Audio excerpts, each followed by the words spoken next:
¿Existen algunas claves para transmitir una buena primera impresión en 30 segundos? Menos tiempo. Menos tiempo. En 2 segundos hacemos una evaluación de esta persona y determinamos si puede ser una amenaza o no para nosotros. Teresa Baró, una de las mayores referencias de nuestro país en comunicación y conducta no verbal, nos da las pautas para comunicarnos mejor en una entrevista sobre su mayor obra, su marca personal. La persona que habla solo ella y no deja participar a las demás, a lo mejor habla muy bien, pero se comunica muy mal. Siempre que hablamos de comunicación, tenemos que pensar en que si tú no haces partícipe al otro, eso no es comunicación. Mira, lo llamamos marca personal, pero podríamos utilizar otra palabra que es reputación, buena reputación. Y cuando esta buena reputación es continuada y sigue a lo largo de los años, hablamos de prestigio. ¿Cuáles serían las pautas que recomendarías si queremos empezar una marca personal? Lo primero, si tú no te vendes, los demás no tienen por qué venderte. Yo puedo ser famosa mañana porque me paseo desnuda por la calle, pero eso no es una buena reputación ni es prestigio. ¿Qué es lo que harías tú ahora, hoy en día, con las herramientas que tenemos si te pilla esta situación con 20 años?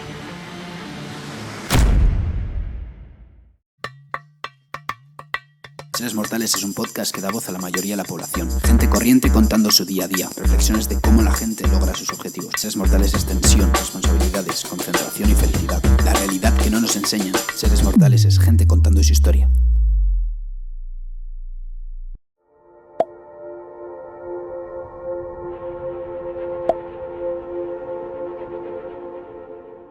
Teresa, eres un referente de nuestro país en comunicación y lenguaje no verbal. Has escrito varios libros con los que ayudas a la gente a potenciar estas habilidades y mejorar su vida tanto profesional como personal. Entiendo que la pregunta más interesante que puedo hacerte es ¿por qué es la comunicación tan importante? Sin comunicación no hay vida. Aunque sea muy básica, pero necesitamos comunicarnos porque somos seres sociales, pero además porque cuando nacemos estamos totalmente desvalidos. Necesitamos comunicarnos, aunque sea a gritos o con sonrisas o con miradas con las personas que nos protegen, que nos crían, que nos cuidan, ¿no? Y eso lo arrastramos a lo largo de toda la vida. Necesitamos comunicarnos para aprender, necesitamos comunicarnos para poder trabajar, para integrarnos en una familia, en un grupo. O sea que la comunicación es vida, es parte de nuestra vida y quien más dotado está para la comunicación, más posibilidades tiene de tener una vida plena, de tener más éxitos en lo que desea. Pero mira, eso yo creo que todos lo sabemos de una forma muy intuitiva, pero también hay algo muy importante y que se va descubriendo poco a poco. Cada vez hay más estudios que nos hablan sobre esto y es que la comunicación es básica para tener una buena salud. Fíjate que cuando hablamos de salud hablamos de alimentación, de ejercicio, pero también hoy sabemos que tener unas relaciones de calidad, que tener buenas relaciones con el entorno nos da pues tranquilidad, favorece que tengamos menos estrés, que tengamos mejor sueño y además nos sintamos valorados, arropados, vencemos la soledad. Pues desde este punto de vista, la comunicación es uno de los principales ingredientes de la vida. ¿En qué otras áreas, has comentado la salud, pero en qué otras áreas puede tener un impacto directo el que yo maneje una buena comunicación? En todo, en la relación con los vecinos, con desconocidos también, porque nos encontramos cada día con desconocidos y con los que tenemos que interactuar, con las audiencias, ahora que tanto hablamos de audiencias que puede tener cualquiera porque tiene unas redes sociales, pero también, claro, la pareja, la familia, el trabajo, el éxito profesional. Es que no hay ningún aspecto de nuestra vida que no tenga como base la comunicación, incluso nuestra relación con nosotros mismos, porque en este autodiálogo, en estas reflexiones que nos hacemos cada día, en el cómo nos hablamos, también tiene importancia esta comunicación y saber manejarla. ¿Y qué es más importante, lo que decimos o cómo lo decimos? Las dos cosas. A veces se dice que lo que decimos no importa tanto como el tono o como el lenguaje corporal. Pero es que esto depende. A Mm, ver, si tú estás dando clases de filosofía, lo que dices es muy importante. Está claro que también el cómo, porque eso va a favorecer la atención de los estudiantes, va a motivarles más, va a transmitir autoridad o menos autoridad, más profesionalidad o menos, pero el contenido es importante. En otras situaciones, ni siquiera hay palabras, porque cuando andamos por la calle, cuando estamos comiendo, pues a lo mejor no estamos hablando, mm, pero en cambio estamos transmitiendo una gran cantidad de mensajes a las personas que nos observan, de cómo somos, qué educación tenemos, no sé si tenemos prisa o no, si estamos disfrutando del momento o no, y todo esto se transmite a través de el cómo, que en gran parte es comunicación no verbal. Y en cambio el qué, aquí a través de las palabras no existe, no hay un contenido, a mm. través de la palabra. ¿Cuál es la diferencia en una conversación entre alguien que domina el lenguaje no verbal y alguien que no le sabe sacar ese provecho? Mira, aquí tendríamos que aclarar una cosa, y es que hay personas que no han oído ni siquiera el término en su Ujú, vida y son, ah, grandes expertos en esta comunicación no verbal. Eso es mm, como personas que hablan muy bien, que son grandes comunicadores, aunque sean incluso analfabetos, es decir, que no sepan ni escribir, no han ido a la escuela, no conocen las reglas de gramática. Por lo tanto, aquí podríamos distinguir entre dominar esta comunicación no verbal desde un punto de vista teórico o desde un punto de vista práctico. Entonces, la persona que lo domina desde la espontaneidad, desde la práctica, desde la intuición, tiene muchas más ventajas que la persona que no lo domina. ujú, ¿Y, ¿Y qué puede hacer la que no lo domina? Pues puede aprender, puede fijarse más, puede leer libros, puede ver vídeos, puede apuntarse a un curso. ¿Qué le va a permitir eso? Pues darse cuenta de muchos de los errores que comete o darse cuenta de cómo puede mejorar esta comunicación no verbal y lo hará de una forma más consciente. Hay quien lo aprende desde niño de una forma totalmente inconsciente y por lo tanto pues no necesita mm. apuntarse a ningún curso, pero hay otras personas que sí. Y por otro lado, luego existe el dominio de la conducta no verbal a nivel profesional. Mm. ¿Qué es lo que hacemos? Pues también docentes o las personas que nos dedicamos a la comunicación desde un punto de vista profesional.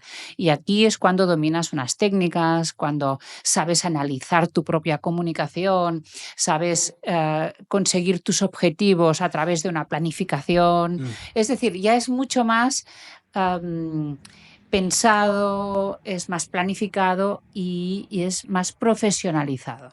Has comentado que igual hay gente que no ha escuchado nunca el término o que no sabe ponerle palabras al término, ¿no? Tú Ujú. siendo experta en el área, ¿cómo definirías lo que es el lenguaje no verbal? Mira, hay que aclarar que aunque utilizamos con mucha frecuencia el término lenguaje no verbal y además está en los títulos de los libros y de los vídeos, realmente si somos estrictos no deberíamos utilizar este término porque no es un lenguaje Mm, propiamente dicho, ¿no? Un lenguaje es un sistema de signos, bueno, tú lo sabes, ¿no? mm, Limitado a partir del cual podemos hacer muchas combinaciones para obtener unos significados, pero en el caso de lo no verbal, no existe un sistema limitado y concreto de signos, sino que hay muchas cosas que suceden a la vez y que no se pueden listar en un catálogo, por ejemplo, ¿no? O en un vale. código. Em, y por lo tanto, ¿cuál sería el término adecuado? Podríamos hablar de comunicación, comunicación no verbal, o como ya ves además que lo he utilizado antes, podríamos utilizar el término conducta o comportamiento no verbal. ¿Por qué? Porque no es solo los gestos o la expresión de la cara o cómo nos movemos, sino que conducta no verbal es todo, todo, todo, todo lo que hacemos y que no sean palabras. Desde, por ejemplo, cómo gestionas el tiempo o dónde te pones en un espacio determinado, cómo ocupas el espacio. Luego están los movimientos, pero también está tu físico. Tu físico, aunque tú no lo hayas elegido, está comunicando, está dando una información. Cómo te vistes, esto también es comunicación no verbal. Cómo tocas, cómo hueles, todo esto es no verbal y por lo tanto forma parte de este gran paraguas que denominamos conducta o comportamiento no verbal, ¿no? Nos has analizado un poco desde que hemos llegado. Sí, pero como cualquier otra persona, ¿eh? Lo que pasa es que quizás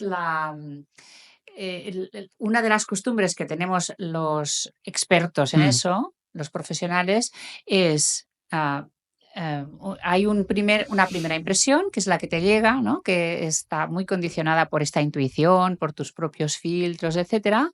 Y luego lo que solemos hacer es poner todo esto en duda y nada, y dejarlo ahí y procurar relacionarnos libres de prejuicios, de esta primera impresión, etcétera, etcétera, y favorecer que la relación funcione.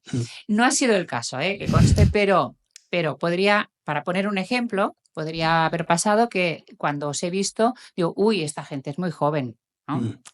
Y a partir de aquí juzgar, pues, no sé, esto salir mal, no serán profesionales, no tienen ni idea, que esto pasa en la realidad, Sí, claro, ¿verdad? por supuesto.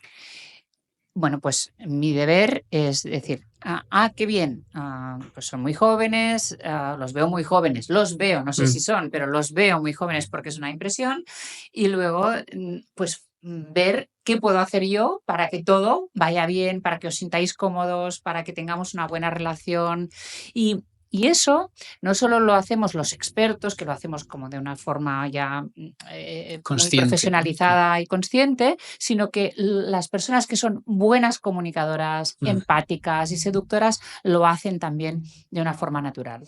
¿Es un esfuerzo quizá un poco extra que cualquier persona normal que no conoce toda esta conducta no verbal o simplemente es un enfoque que...? Yo no lo calificaría de esfuerzo, porque esfuerzo representa como un cansancio, sino que es un hábito. Un hábito. Un hábito que tú vas adquiriendo y que la verdad que te da mucho resultado, ¿no? Te lo comentaba porque me parece muy interesante que tú, por ejemplo, conociendo toda esta conducta no verbal, puedas, por ejemplo, en un aeropuerto, ¿no? que se juntan tantas personas en tantos momentos diferentes de su vida, con tantas situaciones detrás que no conocemos, y que es un ambiente en el que se puede, yo creo, ¿no? Sacar mucho aprendizaje, ¿no? de cada persona. ¿Tú podrías diferenciar en un aeropuerto quién está estresado, quién está tranquilo, quién tiene las habilidades pues, de confianza, liderazgo, quién es un poco más introvertido, todo esto? Sí, me fijo además, es una de mis distracciones favoritas y cuando voy en el metro también y además incluso te diría que tengo unos hábitos como que cuando entro en un vagón de metro lo primero que hago es ver a todo el mundo, es decir, procuro analizar cómo es el contexto, cuál es la situación, qué tipo de personas hay, ¿no? En el aeropuerto pues también, hombre, no me paso el día obsesionada con cómo es la gente, Claro. que a veces, no sé, tengo amigos o clientes que piensan que estoy analizando siempre. No siempre estoy trabajando. Pero es cierto que a base de práctica hay una facilidad para observar sobre todo pequeños detalles, ¿no? Pequeños detalles, pequeños movimientos que normalmente pasarían desapercibidos y esto a ti te da una pista. ¿Por qué son importantes los pequeños detalles? Pues porque todo el mundo disimula. Todos estamos entrenados para tener este rostro social, este comportamiento en sociedad. Aunque alguien lo esté pasando muy mal porque tiene que volar, pero no va a hacer un drama ahí en la cola antes de embarcar, sino que sabe controlarse. Es decir, en general, todos hemos aprendido a disimular nuestros miedos, nuestras inseguridades, nuestras emociones, tanto positivas como negativas. Pero nos delata más esta mirada, no sé, este microgesto, ¿no? en el rostro, esta posición de los pies que no es consciente. En fin, hay una serie de cosas que sí se pueden ir observando y que te dan información. De hecho, en esto se basan los cuerpos de seguridad, en los aeropuertos, en las fronteras, en la policía en general, todas las personas que se dedican a, a, al tema de la seguridad, o, por ejemplo, a la detección del fraude, a la detección del engaño y la mentira, ¿no? Se Mm. basan precisamente en detectar esas pequeñas señales. Para ser prácticos y que un poco pueda sacar todo el mundo algún aprendizaje de esta conversación, una situación muy normal es que, por ejemplo, estemos algo nerviosos en el trabajo. Ujú. ¿Cuáles son estos pequeños detalles que has comentado que podemos tener en cuenta para controlarlos una vez estamos nerviosos y queremos un poco transmitir esa tranquilidad? ¿O qué gestos deberíamos de evitar o intentar automatizar en nuestro comportamiento para ofrecer una mejor visión de nuestra Ujú. persona? Mira, la lista es, yo diría que casi infinita, pero sí podríamos clasificarlos. Por ejemplo, todo lo que sea movimientos de cierre, movimientos o gestos de cierre. O, por ejemplo, si vamos de arriba hacia abajo, así vamos Ujú. un poco ordenados, ¿no? Pues la mirada sin contacto visual puede ser una señal de nerviosismo, de inquietud, incluso de timidez. Los movimientos rápidos de ojos, parpadeo rápido, luego el tocarse es un indicio muy claro de nerviosismo o de inquietud, tocarse las orejas, el pelo constantemente. Además, si estos movimientos son repetitivos, pues todavía más, ¿no? El moverse mucho en la silla, si estás sentado, mover mucho los pies, el temblar las Mm, rodillas o mm. las piernas. Todo esto, todo lo que sea o cierre o inquietud, nerviosismo, movimiento, esto transmite este nerviosismo, incluso a veces por inseguridad. Pero luego también está el cómo utilizamos la voz. Hablamos muy deprisa, frases cortadas, Mm. interrumpimos al otro que está hablando. Todo esto también puede ser una señal de estar incómodo. Entonces, ¿cómo transmitimos seguridad? Pues justo con todo lo contrario. Un cuerpo relajado, con unos movimientos más bien ondulados y abiertos o sin movimiento, porque estamos quietos, estamos tranquilos. Si estamos de pie, pues una posición bien colocada, pecho fuera, hacer contacto visual con la persona que estás hablando. Todo esto sería apertura, tranquilidad en los movimientos y verticalidad sería lo que transmitiría esta seguridad, ¿no? El otro día, haciendo un poco de estudio de cara al episodio, leyendo un poco sobre el lenguaje Mm, no verbal, me encontré con esto que has comentado del pestañeo de los ojos. ujú. Y esta persona decía que cuando entra en una habitación que tiene una reunión, por ejemplo, de trabajo, lo que haría sería buscar a la persona que pestañea menos. Y me sorprendió mucho porque es algo en lo que yo no había caído, pero sí que es un signo de tranquilidad, ¿no? Exacto. De todas formas, pestañear es necesario, Mm. necesitamos hacerlo. Si no pestañeas es porque estás embobado, porque estás en otro mundo. Imagínate O que yo sea, te estoy pesta mirando claro, así y psicópata, ¿no? Eso sería claro, ya claro. O sea que hay que pestañear, pero el pestañeo puede ser lento, puede ser el normal en una conversación como la tuya y la mía. También depende mucho de la distancia que tenemos entre Mm, nosotros, pero luego está este pestañeo más sensual y más de seducción. existe. Claro, Mm, claro, las miradas de seducción precisamente una de las características que tienen es que el pestañeo es muy lento. lo he visto. Lo de la caída de ojos que utilizaba, pues yo que sé, Marilyn Monroe, por ejemplo, aquí, Mm, bueno, cualquier persona que quiera estar dando señales de interés en otra, ¿no? De interés sexual, claro. qué bueno.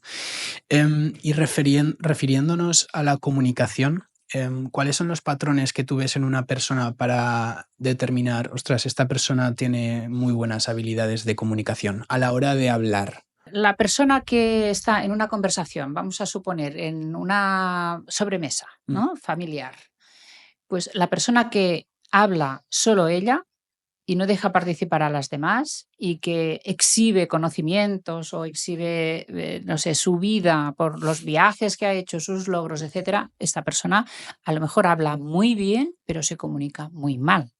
Es que hay que distinguir entre hablar y comunicarse.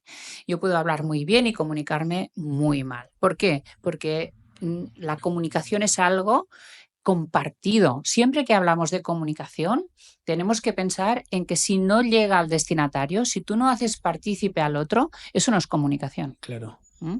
Otra cosa es que tú puedes hablar y hablar y hablar. Eso es como los profesores también, ¿no? Hay profesores que hablan, pero no les llega a los alumnos esto. No les estimulan, no dejan nada en su memoria, no impregnan en su ser nada, ¿no? Nada nuevo. Bueno, pues esto hay que también valorarlo. A veces nos dejamos impresionar por personas que tienen una gran fluidez verbal. Esto está muy bien, pero si luego no llega a donde tiene que llegar, no Claro, sirve de nada, ¿no? claro. En cambio, hay otras personas que quizás tienen incluso defectos, tics, tienen muletillas, incluso no articulan claramente, pero en cambio emocionan. Transmiten el mensaje, te contagian su entusiasmo. Esto es comunicar. Pero, de todas formas, hay unas técnicas, hay unos procesos que consideramos profesionales de comunicación. ¿Por qué? Bueno, pues porque una persona que se dedica, yo qué sé, una ingeniera que tiene que presentar un proyecto, un político, un maestro, quien sea, ¿no? Tenemos unos objetivos profesionales de comunicación, pues tenemos que buscar todas las herramientas para conseguir estos objetivos. Y estas herramientas son desde una articulación clara, el ordenar bien las ideas, el hacer un buen inicio que capte la atención y un buen final, saber encontrar el ritmo, los turnos de palabra en una conversación, tener técnicas de persuasión, en fin, hay una gran cantidad de técnicas que se pueden aplicar. Y eso se puede aprender y se puede entrenar. Se puede aprender y se puede entrenar. Y nunca es suficiente porque siempre tenemos que ir aprendiendo. Aquí, conclusión de todo esto es que podemos tener muchas habilidades, pensamos, ¿no? Pensamos que tenemos muchas habilidades como naturales, pero quizás lo tenemos que revisar. Porque además cada contexto exige unas habilidades distintas. No es lo mismo hablar en una reunión de 3 personas que hablar ante 500. No es lo mismo hablar cara a cara que hablar en una videoconferencia. Y por lo tanto necesitamos conocer todos estos escenarios y qué se necesita en cada escenario. Especialmente, insisto, en el ámbito profesional, porque es donde tú tienes que dar unos resultados. Luego, bueno, evidentemente en la familia también, ¿eh? También tienes que dar unos resultados, Sí. aunque no se te pasa un examen, Sí. pero también tienes que conseguir pues, un buen ambiente, tienes que conseguir que todo el mundo esté cómodo, transmitir tus emociones, también hay otro tipo de exigencia. ¿Y el silencio lo entiendes como una manera de comunicar? El silencio es importantísimo y en cambio a veces no nos damos cuenta de cómo lo utilizamos. El silencio no es solo un vacío o ausencia de palabras, ausencia de mensaje, sino que el silencio puede tener un gran significado por sí mismo. Cuando alguien te hace un comentario que no te gusta y tú no dices nada, este silencio puede ser por miedo a responder, puede ser por docilidad, si quien te hace este comentario a lo mejor tú lo ves como un superior, pero también puede tener un gran significado y es: yo no quiero ahora meterme en esta pelea que tú me estás proponiendo. Claro. O sea que el silencio tiene un valor y además responde también a unos objetivos determinados muchas veces, ¿no? El silencio a veces es como la ausencia también, la ausencia física. Antes hablábamos de la comunicación no verbal. El estar en un sitio tiene un significado, pero no estar también. Que te inviten a una fiesta y tú no vayas también es algo que comunica. Bueno, eso para ilustrar que los silencios no simplemente son no decir nada, sino que se pueden utilizar para comunicarte en determinadas situaciones. Pero para que eso sea así, tienen que ser voluntarios, tienen que ser puestos ahí estratégicamente. Otra cosa es el silencio del que tiene miedo, del que no tiene nada que decir, del que no sabe cómo encontrar las palabras. Este es otro tipo de silencio, ¿no? Hay silencios voluntarios y otros involuntarios. Cuando elegimos el silencio es para transmitir un mensaje. Correcto, sí. Antes has comentado el ejercicio o la experiencia que cuando nos hemos conocido, la primera impresión y luego lo que tú haces de apartar un poco esos prejuicios y elaborar una relación personal, ¿no? ¿Existen algunas claves para transmitir una buena primera impresión en 30 segundos? ¿O se necesita más tiempo, menos tiempo? ¿Cómo funciona esto? Menos tiempo. Menos tiempo. En 2 segundos. En 2 segundos, en 1 segundo, incluso en determinadas situaciones, tú puedes evaluar, aunque sea incorrectamente, Wow. pero hacemos una evaluación de esta persona y determinamos si puede ser una amenaza o no para nosotros. Porque al final, este es el primer pensamiento que nos viene a la cabeza. Claro, estamos viviendo en un entorno, en una sociedad donde normalmente las personas no son un peligro, normalmente. Pero claro, nosotros venimos de un pasado donde teníamos que estar evaluando constantemente las amenazas que nos rodeaban. Y eso nos ha quedado. Por lo tanto, cuando vemos a alguien, lo primero que nos pasa por la cabeza es esto, aunque no seamos conscientes. Y de aquí viene luego el me gusta, no me gusta esta persona, aunque sabemos que no nos va a atacar, pero el me gusta, no me gusta, voy a congeniar con ella o no, o es similar a mí o no, ¿no? Y por lo tanto voy haciendo una serie de juicios que pueden favorecer o que pueden entorpecer esta relación. Claro, 30 segundos. Tú sabes, 30 segundos es la mitad de un minuto. ¿Tú sabes la cantidad de cosas que pueden pasar en 30 segundos? Porque claro, además, si es una situación, pues como antes, ¿no? Cuando has llegado aquí y yo te estaba esperando, 30 segundos, ya nos habíamos saludado, nos habíamos dado un beso, ya estábamos viendo la sala, ya habíamos empezado a hablar. Por lo tanto, en 30 segundos puede incluso ya haber cambiado la percepción inicial. Por lo tanto, es importante controlar estos primeros segundos, los primeros. Los primeros 2, 3. Y te voy a poner situaciones, ¿no? Pues yo qué he hecho cuando tú me has mandado un WhatsApp y me has dicho, ya estamos aquí, estamos subiendo, ¿no? Pues ¿qué hago yo? Yo me levanto del sofá y te recibo en la puerta, de pie, contenta, pensando que va a ser hoy un gran día y este va a ser un gran podcast, ¿sabes? Entonces, y tú te preparabas también para ser recibido. Bueno, pues aquí la primera impresión la hemos también provocado esta buena primera impresión. Y uno se prepara para estar más cálido o más frío, más formal o más informal, dependiendo de quién es el interlocutor. Todo esto se puede pensar, se puede preparar.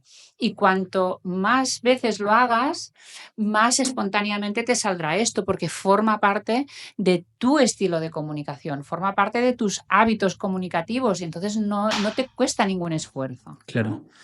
Si yo deliberadamente quiero causar una buena impresión en el trabajo, porque depende mucho del contexto, ¿no? Como has comentado, en el trabajo, ¿cómo tendría que actuar?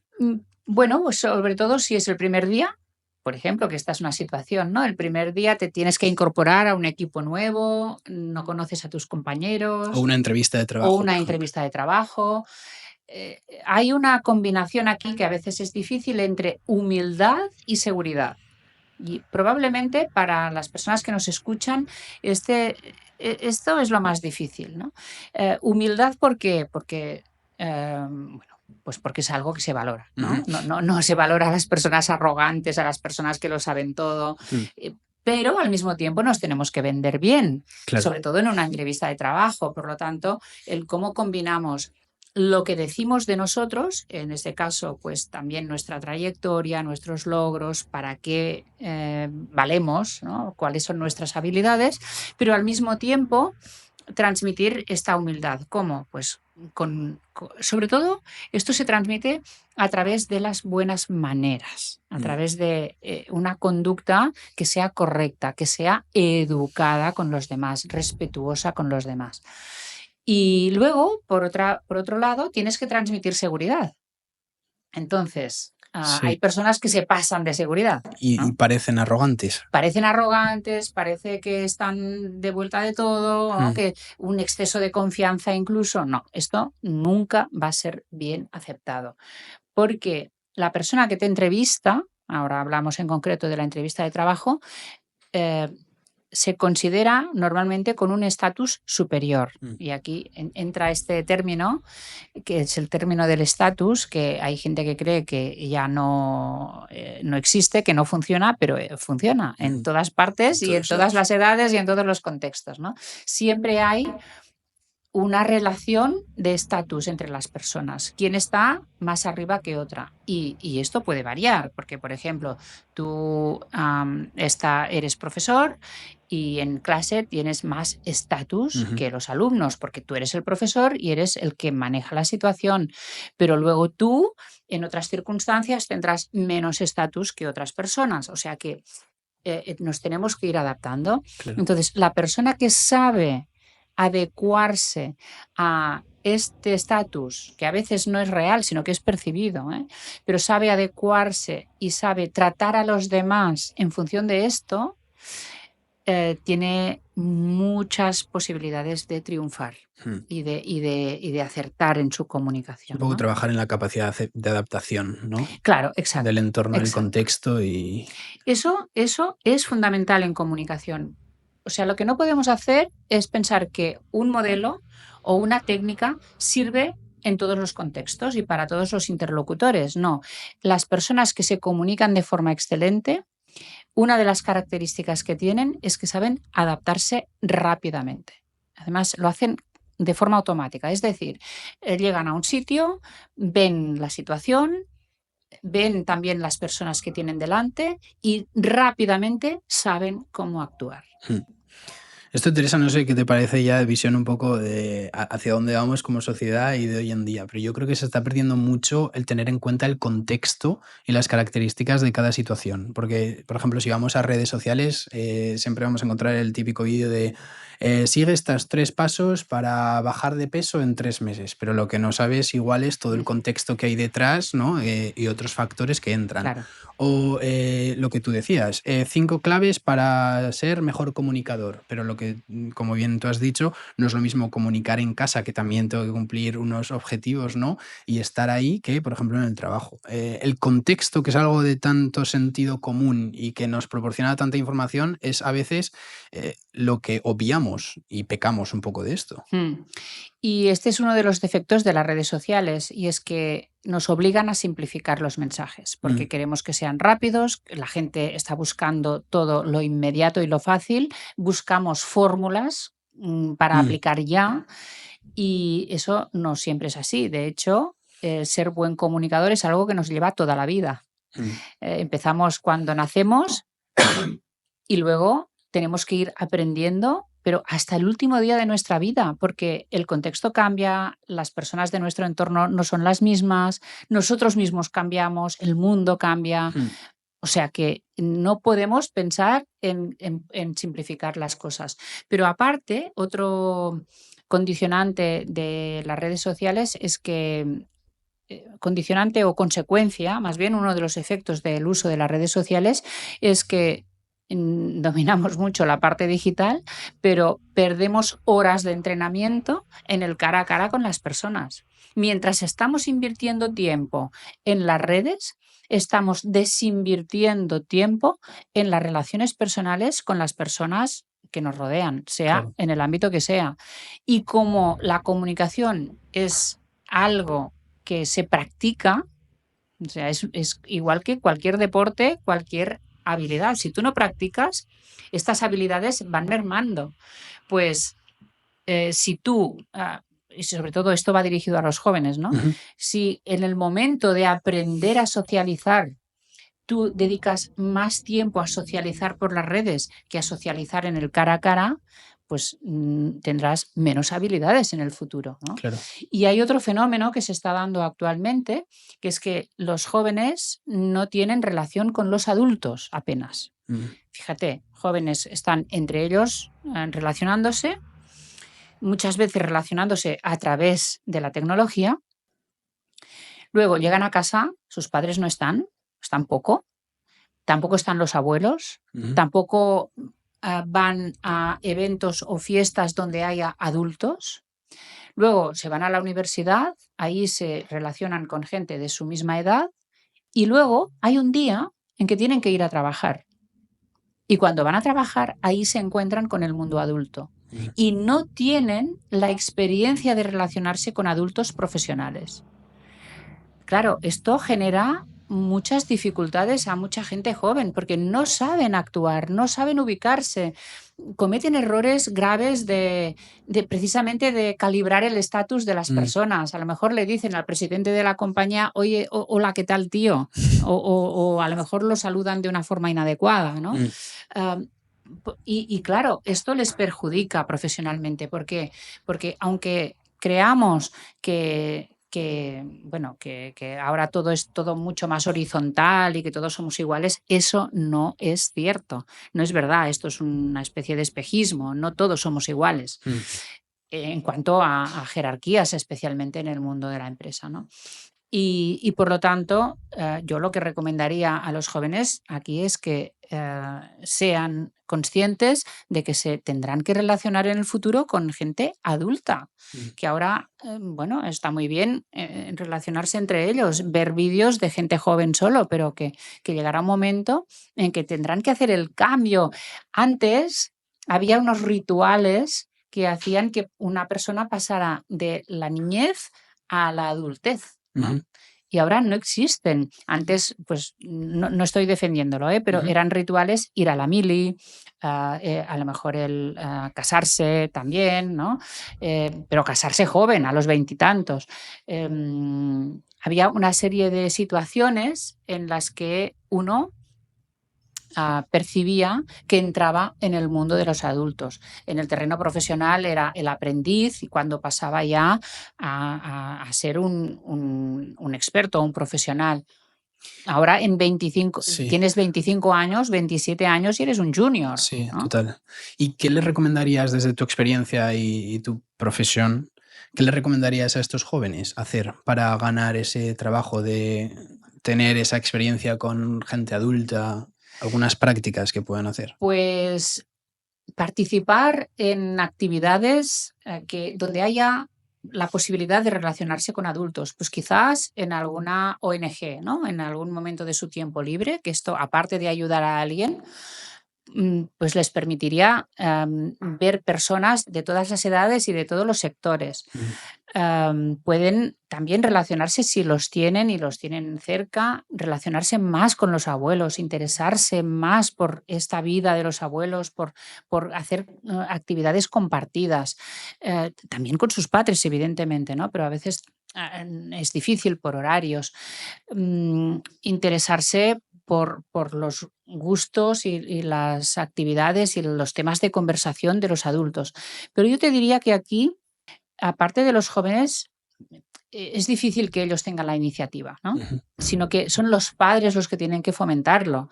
Si tienen invitados los padres en casa, hacer que los chicos también estén, por lo menos un rato, luego que se vayan porque se cansan de la conversación, pero que estén en el momento de recibir a estas personas, que les enseñen modales en cuanto a cómo se recibe a alguien en casa, cómo se saluda, cómo te tienes que comportar, cómo te tienes que comportar en la mesa, porque todo esto es un bagaje que tienen, un equipaje que luego les dará muchísima ventaja en el mundo profesional. Tener esa exposición, ¿no? A esas pequeñas experiencias. Esta exposición que hace que esto lo vean como algo normal, como algo habitual, parte de la vida, y que les hará que actúen de forma natural cuando sean adultos.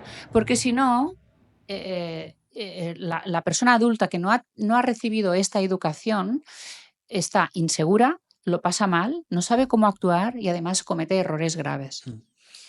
Me parece muy interesante esto que comentas. Quiero indagar un poco más, ¿vale? Siendo tú experta en comunicación y conducta no verbal, ¿cómo ves la actualidad y estos retos a los que... o sea, ¿cuáles son los retos a los que se enfrentan estas nuevas generaciones? ¿Hacia dónde avanzan en este sentido de comunicación? Pues, claro, aquí son muchos los factores que influyen en un cambio de actitud y en un cambio también de habilidades. No es solo la tecnología, sino también la especialización, por ejemplo, ¿no? El hecho de que cada vez las humanidades tengan menos importancia, Ujú. pues también influye en cómo ves la vida, en cómo te comportas con los demás, cómo te comunicas. El mero hecho de leer menos, por ejemplo, leer menos literatura o filosofía o ensayos, pues también hace que tengas menos cultura en general, pero también menos cultura comunicativa, que tengas menos vocabulario, que tengas menos capacidad crítica, menos capacidad para relacionarte.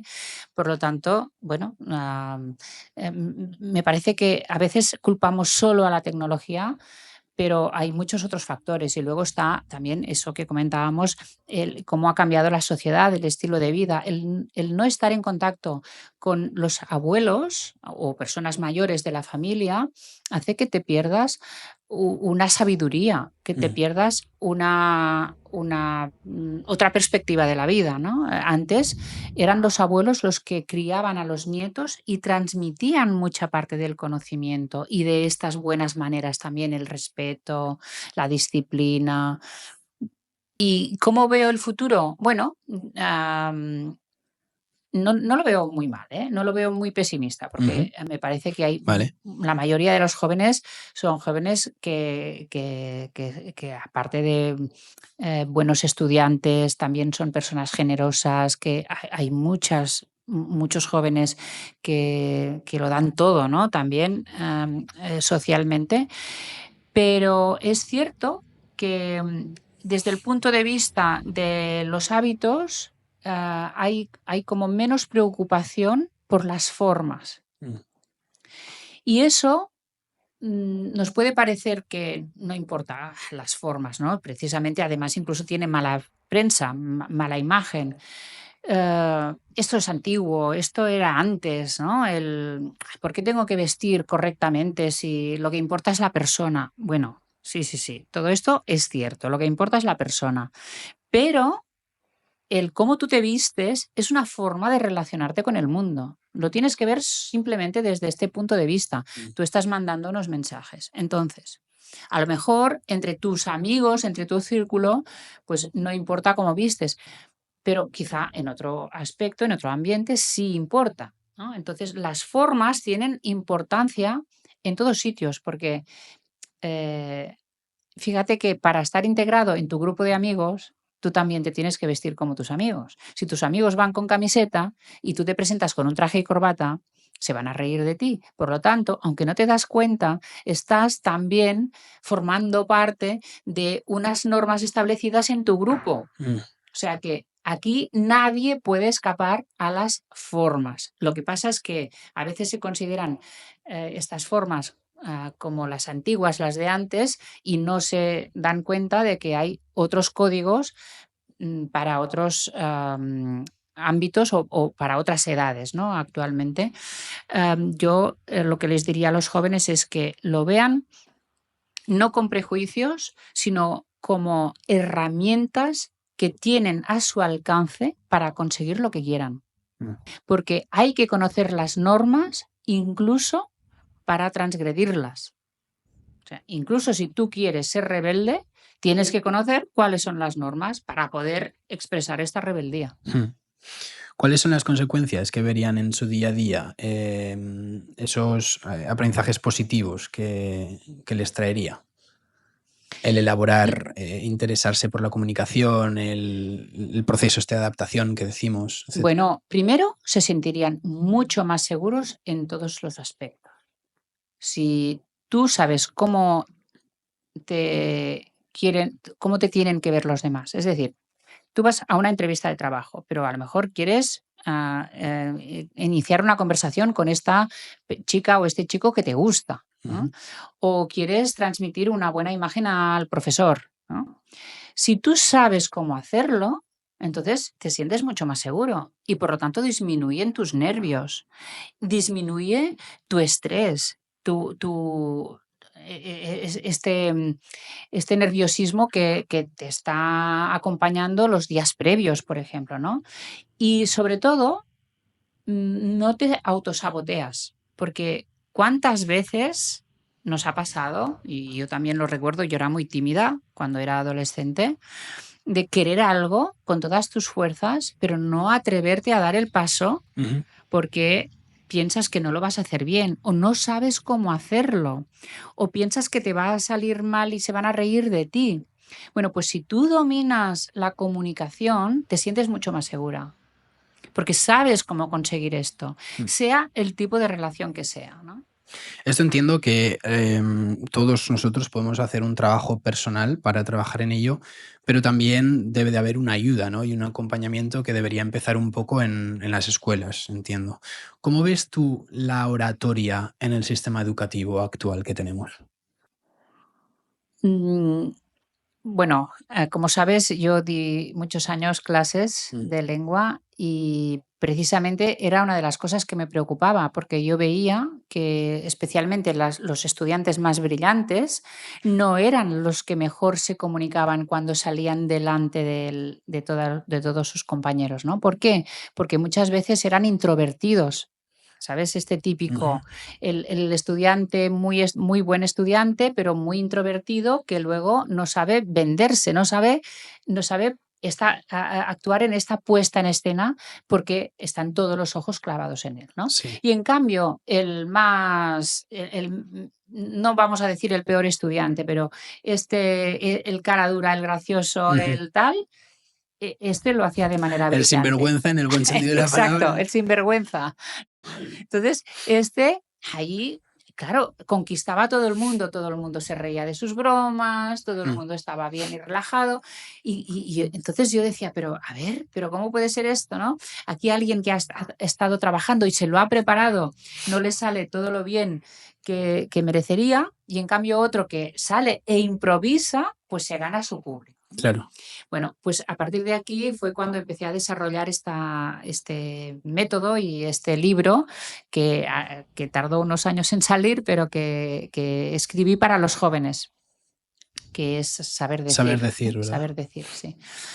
En aquel momento, cuando yo era profesora, esta expresión oral, la expresión oral simple, o sea, la más básica en clase, y desde luego la oratoria como disciplina ni siquiera existían. O sea, no se tenían en cuenta, no se evaluaban, todo era escrito, todos los exámenes eran escritos, no había nada, apenas de exposición oral, ¿no? Y en el caso de que hubiera alguna exposición oral, tampoco se enseñaba cómo hacerlo. Y te voy a poner un caso. Mira, en Cataluña, hace ya muchos años, y yo también estuve durante esta época, me pilló todavía unos años, es obligatorio presentar lo que llamamos el TR, el Treball de Recerca, que es un trabajo de investigación.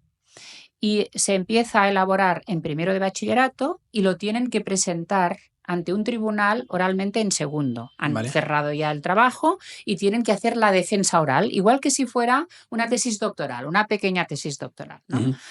Bueno, pues la parte oral, la parte de exposición oral, vale un 20% de la nota y el valor del trabajo es muy importante para la media con selectividad. Es decir, que se la juegan. Es algo muy importante. Y se le da mucha importancia.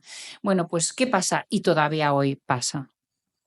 Que se evaluaba, el tribunal evaluaba la exposición oral, pero nadie les había enseñado cómo hacerlo. Claro. Y eso es un defecto del sistema. ¿Por qué? Pues porque los profesores tampoco han sido educados para esta oratoria y para estas técnicas profesionales de hablar en público y de comunicar y defender, pues en ese caso, un trabajo, ¿no? Un trabajo científico, entre comillas, ¿no? ¿Y cómo lo veo ahora? Pues yo espero que haya cambiado siempre que hablo con padres ahora de jóvenes o de niños me dicen, uy, no, esto está cambiando porque cada día les hacen explicar algo oralmente. Yo digo, vale, eso está muy bien para que se acostumbren, pero ¿les explican las técnicas? En este libro dices ofrecer recetas a estos jóvenes que sufren, ¿no?, a la hora de hablar en público. ¿Cuáles son algunas pautas que podrían tener en cuenta para ganar un poquillo de confianza? Bueno, en primer lugar, el preparar el contenido. Cuando uno no se siente seguro con lo que va a explicar, empieza todos los males, Eso porque sería lo eso es primordial. lo primero, es tú prepara bien el contenido y cuando tengas bien preparado el contenido, luego empieza a preparar el cómo vas a transmitirlo. Porque hay una confusión muy típica, y esto lo veo también yo en adultos, en profesionales expertos, en economistas, financieros, ingenieros, médicos, ¿no? Hay una confusión entre el contenido de un trabajo, por ejemplo, de un estudio científico, ¿no? O de un informe, y lo que tú tienes luego que trasladar a un público. O sea, una cosa es un documento escrito, es una tesis doctoral, un informe de 20 páginas, y otra cosa es cómo tú trasladas esto a un público que no está leyendo, sino que está escuchando, Claro. que es otro tipo de comunicación totalmente diferente. Además, quizás este público no es tan experto como tú, por lo tanto tendrás que adaptar el registro, tendrás que ordenar las ideas para que sean lógicas y se entienda, para que te puedan seguir. Por lo tanto, una de las primeras pautas es, una vez que tú tienes preparado el contenido, luego tienes que preparar el cómo trasladarlo y no simplemente empezar a hacer diapositivas, que esto es muy frecuente, hacer diapositivas del contenido de tu trabajo. No, o sea, le tienes que dar una forma completamente distinta. Ahora viene otra tarea que empieza de cero. Desde Seres Mortales queremos agradecer a Ambou, operadora aragonesa de telecomunicaciones, por dejarnos sus espacios donde estamos grabando nuestros episodios y nos sentimos como en casa. Tienen una labor muy grande que es conectar a personas y pretendemos exactamente eso, seguir conectando a personas a través de las historias inspiradoras de nuestros invitados. Y ahora me dirijo a ti. Si quieres ayudarnos de manera muy fácil y totalmente gratuita, te puedes suscribir aquí en nuestro canal de YouTube. Nos ayudas muchísimo más de lo que piensas. Gracias, Ambou, y gracias a ti por hacer que esto sea posible y aportar vuestro granito de arena. Seguimos con el episodio. Eres algo que está muy de moda ahora, es la marca personal. Tú eres un gran ejemplo de ello. En tu página web dices que pones a tu disposición todo lo que has aprendido en 30 años de carrera profesional como empresaria, consultora, conferenciante y docente. Hasta aquí es algo que mucha gente podría usar esas palabras, ¿no?, para describirse a sí mismo.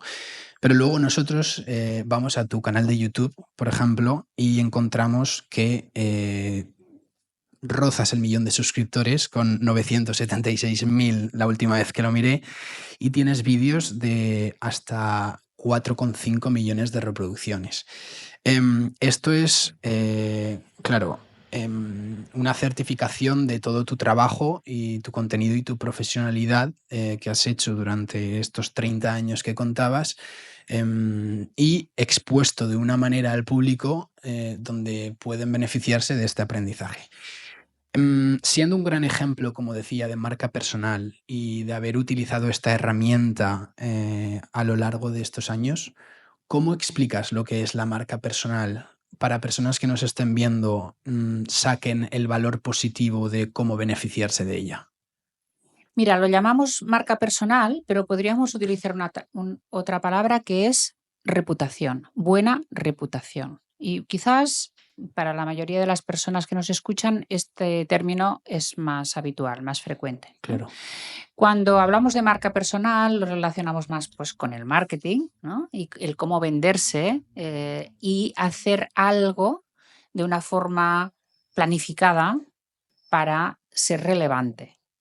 Pero mira, la marca personal ha existido siempre, porque Claro. en los pueblos antes, en las comunidades pequeñas, todo el mundo sabía quién era buen pastelero y quién no lo era tanto, o quién tenía una buena fama como persona, una persona honesta, trabajadora, etcétera, y quién no. O sea que esto ha existido siempre. ¿Qué pasa? Que ahora nos hemos ido concentrando en ciudades y además hemos globalizado nuestra forma de vida y nuestra profesión muchas veces. Y por lo tanto, ya el círculo de las personas conocidas no nos sirve porque necesitamos ser conocidos a otro nivel, a nivel público o a nivel del sector profesional en el que te mueves. Y por eso tienes que hacer algo activamente para que se te vea. Primero que se te vea. Buscamos, por lo tanto, visibilidad. Luego buscamos una buena imagen, una buena reputación. Y cuando esta buena reputación es continuada y sigue a lo largo de los años, hablamos de prestigio. Y al final, una marca prestigiosa, una marca personal prestigiosa, te da muchos beneficios, muchas ventajas. Claro que te la has trabajado y de muchas maneras distintas. Luego, si quieres, lo hablamos, pero ha sido todo un recorrido. Una marca personal de prestigio no se hace de la noche a la mañana. Claro. Yo puedo ser famosa mañana porque me paseo desnuda por aquí, por la calle, pero eso no es una buena reputación ni es prestigio. Entonces, hay que pensar en la continuidad, en la regularidad, en que además haya coherencia entre quién eres y lo que transmites, porque una marca personal falsa, una fachada, No tiene se cae. sentido, claro. Y primero que cuesta mucho mantenerla, pero además es que se cae en cualquier momento y ¿qué vas a obtener de esto, ¿no? O sea que la marca hoy en día para la mayor parte de las profesiones, que son profesiones del conocimiento en general, es fundamental. Es interesante lo que dices, ¿no? De un poco el rebranding de buena reputación a ahora lo que se llama marca personal, ¿no? En el sentido de buena reputación de nuestro círculo, marca personal, un poco lo que hacemos para llegar a más personas. Y es interesante, muy interesante lo que comentas de que esta buena reputación no se tiene de la noche a la mañana. Imagino que es un factor a tener en cuenta de alguien que quiera empezar una marca personal, ¿no? Saber que es un trabajo en el que va a tener que invertir tiempo y constancia y que será el tiempo y esa constancia lo que le aporte una buena marca personal, ¿no? ¿Cuáles serían las pautas que tú recomendarías seguir o eso que tenemos que saber si queremos empezar una marca personal? Lo primero es que si tú no te vendes, los demás no tienen por qué venderte. Porque aquí nos encontramos muchas personas que son muy válidas, incluso que son brillantes, que tienen carreras sacrificadas y que no los conoce nadie. O que no van a llegar a determinados puestos directivos o no van a obtener determinados reconocimientos porque están trabajando en silencio. Entonces, lo primero es ser consciente de que para obtener determinados objetivos no puedes esperar a que los demás reconozcan el valor de tu trabajo, sino que tú lo tienes que promocionar. Eso es lo primero. Por lo tanto, es un tema de actitud. El primer paso es tener una actitud de valorar la autopromoción. Eso no significa ir por el mundo presumiendo de logros, ponerte medallas y ser presuntuoso. No se trata de esto, se trata de simplemente hacer saber lo que haces. Luego, esto que haces, que lo haces bien, también tiene que ser percibido, que lo haces bien. Pero no solo que lo haces bien, porque como tú puede haber muchos, sino que lo haces bien, pero de una determinada manera que te distingue, a tu estilo. Lo haces a tu manera. Y es diferente de otras maneras. Y va a gustar a unos y a otros no. Pero es que esto no es un problema. No tienes que gustar a todo el mundo. Por lo tanto, ¿qué tienes que definir? Tienes que definir tú, lo que llamamos en inglés, tu target, ¿no? Tu público objetivo. Tu público objetivo. ¿Tú a quién te diriges? ¿Quién puede ser tu cliente? ¿O quiénes pueden ser tus seguidores? ¿O quién quieres que te conozca? Entonces, hay que definirlo. Y en función de esto vas a transmitir unos contenidos, tienes que ser generoso en esto. Tú antes hablabas de mi canal de YouTube, ¿no?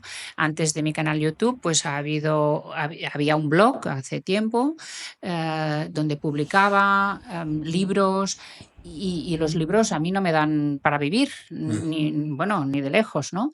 Pero es como hay que dar. En una marca personal hay que dar mucho para poder luego recibir, si tus seguidores quieren o si tus clientes quieren, contratarte o reconocerte, pero lo primero que tienes que hacer es dar. Mm. Pero hay que saber qué es lo que tienes que dar, qué es lo que puede interesar, qué es útil, qué no es útil. Y luego está otro aspecto de la marca que son los valores. Los valores que transmites a través de esta marca. ¿Qué valores quieres transmitir? Pues a lo mejor modernidad, innovación, disrupción o ruptura con cosas establecidas. O no, o quieres transmitir unos valores de, no sé, la tradición, ser más conservador, lo clásico. Bueno, aquí estaríamos en el tema del estilo, ¿no? Un estilo clásico o un estilo más innovador, más moderno, ¿no? Pero todo esto acaba definiéndote.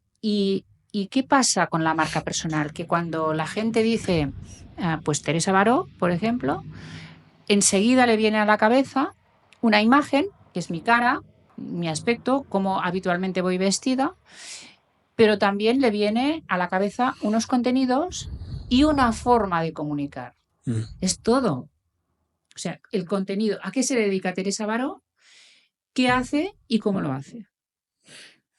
Y eso al final es lo que queda en la mente, pero tenemos que pensar en que esta marca tiene que estar muy bien definida, porque si queremos abarcar mucho o si es muy dispersa, entonces confundimos a la gente. Es muy interesante lo que dices de ser tú mismo, ¿no? En ese sentido, de que por eso se llama marca personal, ¿no?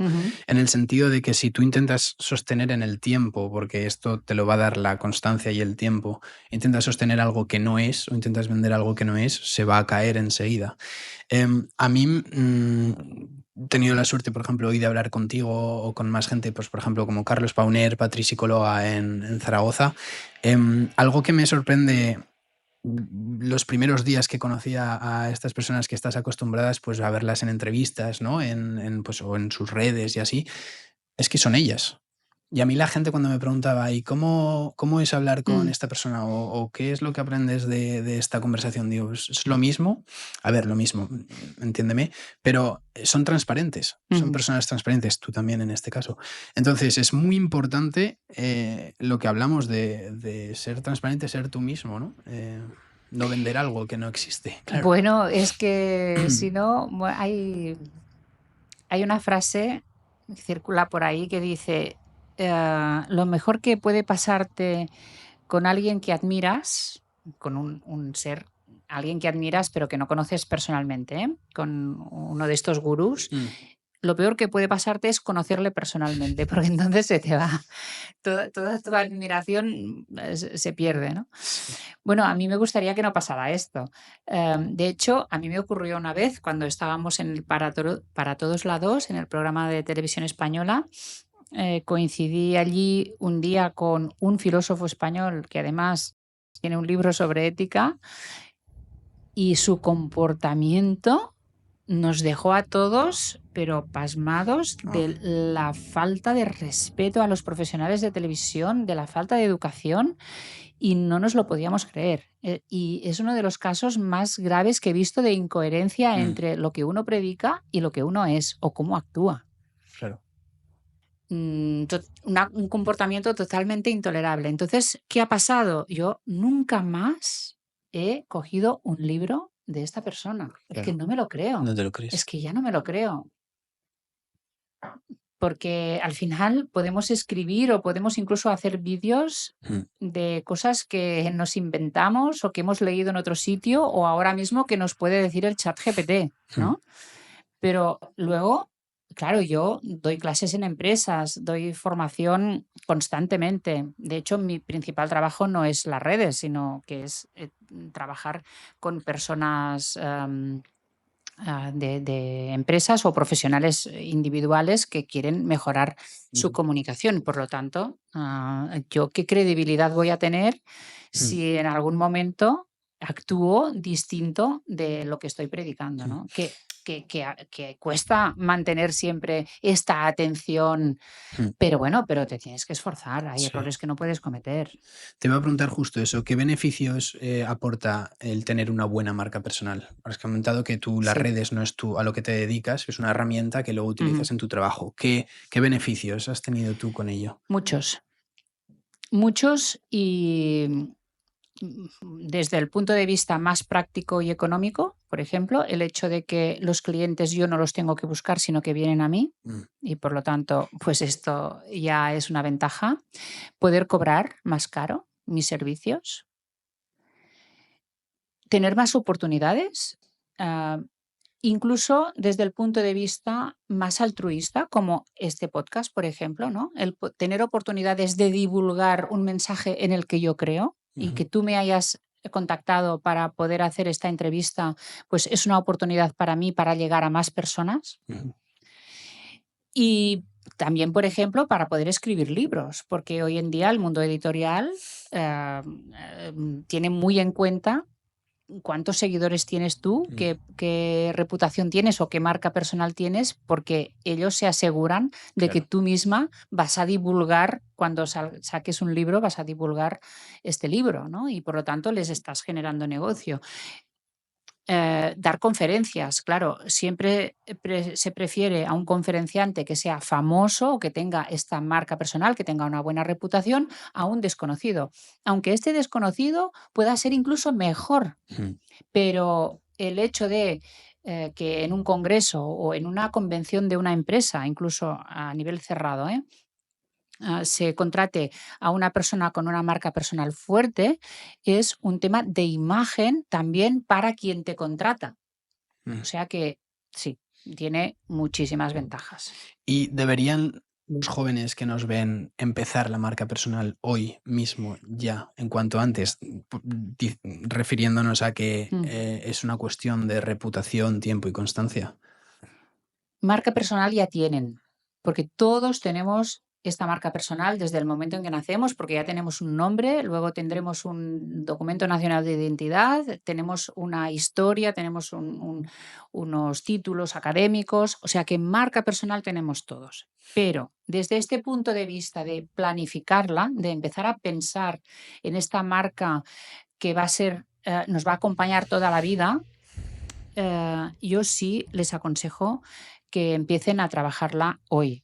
Y de hecho, hace poco di una charla en un instituto para alumnos de cuarto de la ESO en este sentido, ¿no? Y les sorprendió muchísimo todo lo que puede ayudarles el empezar ahora mismo a gestionar esta reputación, porque al final se trata de esto, se trata de gestionar esta reputación en redes y fuera de las redes, no nos olvidemos, porque a veces parece que la marca personal es solo digital o es solo en redes, pero no es así, porque tu marca también influye en tu entorno inmediato, en tu barrio, en tu pueblo, en tu ciudad, en tu círculo de amistades, también influye en tu empresa. Cuando empiezas a trabajar, tu marca personal también te la tienes que trabajar a nivel de la corporación, a nivel de la empresa en la que trabajas, ¿no? Entonces, una de las cosas que hoy es un peligro es todo lo que se haya publicado durante tu infancia o adolescencia y que tú no has controlado. Claro. Estos padres que publican imágenes, historias, lo que sea, de sus hijos menores, desde mi punto de vista, están cometiendo un gran error, porque estos niños, cuando sean adultos, tendrán una huella digital que les será difícil eliminar si desean eliminarla. Y por lo tanto, esto debería ser una cuestión que cada uno gestione a su manera. Y luego, durante la adolescencia, que es cuando empiezan a participar en las redes, muchas veces son totalmente inconscientes de los contenidos que suben. Y eso será difícil cambiarlo. Y además, por ejemplo, tienen que ser conscientes de que no es solo lo que publican ellos, sino lo que se publica sobre ellos, que publican amigos. Claro. Y por lo tanto tienen también que controlarlo, tienen que hacerse de vez en cuando un chequeo de cómo va su reputación digital en estos momentos. Y mi consejo es cuanto menos mejor, hasta que tengas claro qué es lo que quieres transmitir. Cuanto menos mejor. Cuando tú seas mayor, cuando tengas claro tu futuro, entonces puedes empezar a publicar con sentido. Con sentido. Te lo, Pero si no, no. te lo comentaba porque, sabes, el mundo de las redes a veces tenemos los clickbaits míticos en cualquier red social, vaya. El otro día entraba en YouTube y ponía 2025, marca personal, y ponía en grande, ya es tarde. Entonces, para esas personas que están pensando en iniciarlo, es una buena opción, ¿no? Sí, a la edad que tengan. Si tienen un objetivo, Mm. es un buen momento. Es Si no aplica- tienen ningún objetivo, no hace falta Claro. que hagan nada. O sea, ¿para qué invertir tiempo en algo que no saben a dónde va? Mm. Pero si tienen un objetivo, claro que sí. De hecho, mis recomendaciones a los profesionales siempre es de tus horas de trabajo, de tus horas dedicadas al ámbito profesional, tienes que reservarte cada semana una parte para trabajar tu autopromoción. Sea publicando posts en LinkedIn, o sea grabando vídeos para YouTube, o sea haciendo contactos, yendo a networking, dando charlas, lo que sea, porque hay muchas opciones, pero una parte de tu profesión es venderte. No lo veas como algo aparte, sino que es lo mismo, forma parte de tu trabajo, de tu tarea y de tus objetivos. Mm. Con toda tu experiencia y las herramientas que hay ahora, ¿qué es lo que harías tú ahora, hoy en día, con las herramientas que tenemos, si te pilla esta situación con 20 años? Yo creo que haría lo mismo que estoy haciendo. Qué bueno. Sí, quizás con un poco más de atrevimiento, porque yo era muy tímida, como te decía. Yo antes la visibilidad la llevaba muy mal. Y ahora con la experiencia, pues pienso que podría haber empezado quizás a hablar en público mejor. Antes, quizá me habría podido exponer a otras situaciones, pues a las que no me expuse. Pero en cuanto a lo digital y las herramientas que tenemos ahora, a ver, mis hijos, yo tengo que decirte que mis hijos que tienen ahora 27 y 30 años presumen de mamá digital, Por supuesto. Bien presumido. porque cuando van a algún sitio y alguien dice, ya tengo 20.000 seguidores en YouTube, y ellos dicen, mi madre tiene casi 1 millón. Entonces, ¿cómo que tu madre? ¿No? Porque se asocia además lo digital a la juventud y pues en general es así, pero no tiene por qué ser, ¿no? Entonces, yo creo que haría lo mismo. Es más, te diré que antes tú comentabas que la marca personal, que soy un ejemplo, ¿no?, de gestión de la marca personal. Bueno, ¿cómo empecé? Pues fíjate que empecé estando en una red que se llamaba Xing, que es la precursora de LinkedIn. O sea, yo Vale. ya estuve allí. Y luego entró LinkedIn y pasé a LinkedIn, ¿no? Yo ya tenía un blog cuando nadie lo tenía, y cuando empecé a trabajar en esto, lo primero que hice en inversión fue un traje, porque no tenía, porque como era maestra no hacía falta traje, me compré un traje para ir a ver a los clientes y una página web. Cuando estamos hablando del año 1998. Wow. O sea, estamos hablando de este año, hace más de 30 años, cuando páginas web no había tantas. O sea, estábamos empezando la era de Internet, igual que la era del correo electrónico, todo esto. Y yo en aquel momento ya veía que yo salía con desventaja. Yo salía con desventaja porque venía del mundo de la enseñanza, que era un mundo en aquel momento además muy cerrado. Yo no tenía contactos fuera de la enseñanza, no tenía contactos en la empresa, no tenía nada, no tenía ni posibilidad de alquilar un despacho ni de abrir un local a pie de calle, y por lo tanto yo tenía que buscar la forma de hacerme visible. Y para mí pues fue una gran oportunidad el pensar, pues voy a abrir una tienda. En aquel momento no era una página web en Internet, que es una forma de que la gente te encuentre. Y fue gracias al blog donde publicaba mis artículos que me encontraron de Televisión Española. Y hay que pensar en este tema de la marca personal que una cosa lleva a la otra y una cosa lleva a la otra. Y a lo mejor tú estás ahora invirtiendo en un post en LinkedIn que tiene muy pocas visualizaciones, pero resulta que hay una persona que sí se fija y esta persona ahora no te dice nada, pero le queda esto grabado y dentro de un año te llama para. Y tú no sabes nunca cuándo vas a recoger los frutos, pero estás ahora sembrando. Y es duro, pero al final tienes resultados si eres constante, siempre con la condición de ser constante, no abandonar nunca. ¿Cuáles dirías que son los sitios en los que hay que estar hoy en día? Decías LinkedIn, YouTube. Depende del sector en el que estés, porque no es lo mismo dedicarte a la cocina, a la decoración, a la moda, que a la ingeniería, a la medicina. Depende. Hay profesionales que, pues, que no están en LinkedIn.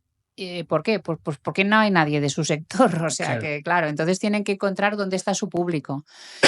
Pero en general, ahora mismo es Instagram, depende de qué tipo de trabajos, los más visuales, los que se puedan mostrar más visualmente. LinkedIn, por supuesto, es la red más profesional y más seria dentro de lo que cabe. Y Twitter, aunque a mí no me gusta mucho porque es muy tóxica, hay muchos mensajes que bueno, aparte de mucho fake y mucho tema político, ideológico, pero para el mundo profesional también es una gran herramienta. Y de hecho, médicos, docentes, expertos de todas las áreas tienen sus audiencias y tienen sus colectivos en Twitter. Y por lo tanto, hay que valorarlo, ¿no? Hay que buscar y hay que ver dónde encaja más también tus hábitos de trabajo, porque, por ejemplo, para estar en Twitter tú necesitas tener mucho tiempo. ¿Y cómo se escala una marca personal, Teresa, hasta rozar 1 millón de suscriptores? El millón de suscriptores es un síntoma, yo creo, ¿no? Es como la punta del iceberg, es lo que se ve, es lo más visible, pero hay otras cosas en una marca personal, hay los clientes que tienes, el nivel de los clientes que tienes. Está también, pues, las publicaciones, los libros, el cómo te ven los demás, con qué calidad te ven, ¿no? Los números a veces nos fascinan, ¿no? Uy, 1 millón o casi 1 millón de seguidores. Esto es verdad que impresiona, pero hay marcas muy potentes que tienen menos seguidores o unas comunidades muy pequeñas. ¿Por qué? Porque lo que importa realmente es el público al que tú te diriges. Claro, pues no sé si ponemos Rosalía, claro, pues es una marca muy potente, pero no todo el mundo tiene que tener tantos seguidores o tantos millones de followers en TikTok, ¿no? Como Rosalía. ¿Por qué? Porque no hace falta. O sea, Claro. un ingeniero no necesita tener tantos seguidores. Pero en el caso de que sí lo necesites, entonces tienes que tener una buena estrategia de comunicación, saber qué es lo que transmites, qué es lo que le gusta a tu público, como decíamos, ser regular, ser constante, estar monitorizando constantemente todo lo que se publica sobre ti, contestar los comentarios, neutralizar los trolls o los haters.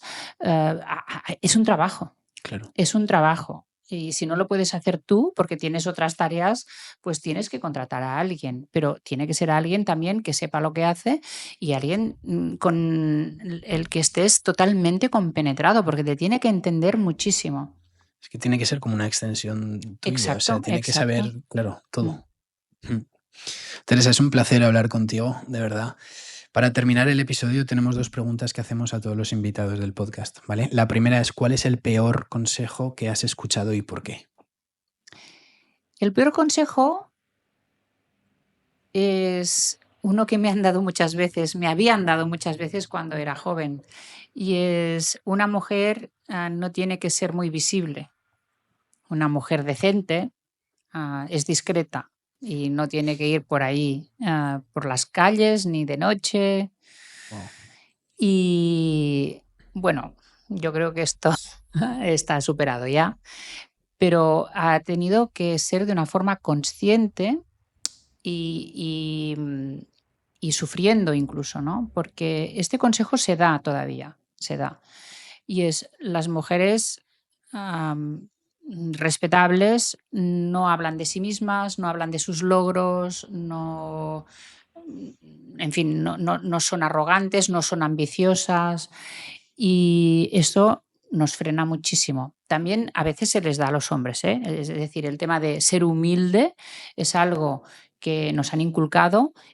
Para mí es un valor positivo, pero una cosa es ser humilde, la otra cosa es invisibilizarte, ¿no? Tú puedes ser humilde, pero al mismo tiempo hacer valer tu persona, lo que sabes, tus conocimientos, tu carrera, etcétera. Por lo tanto, este es un consejo que creo que, aparte de estar desfasado ya, no deberíamos dar a nuestros hijos ni a nuestros alumnos. Al contrario, animarles a que sean visibles con sentido, visibles con sentido.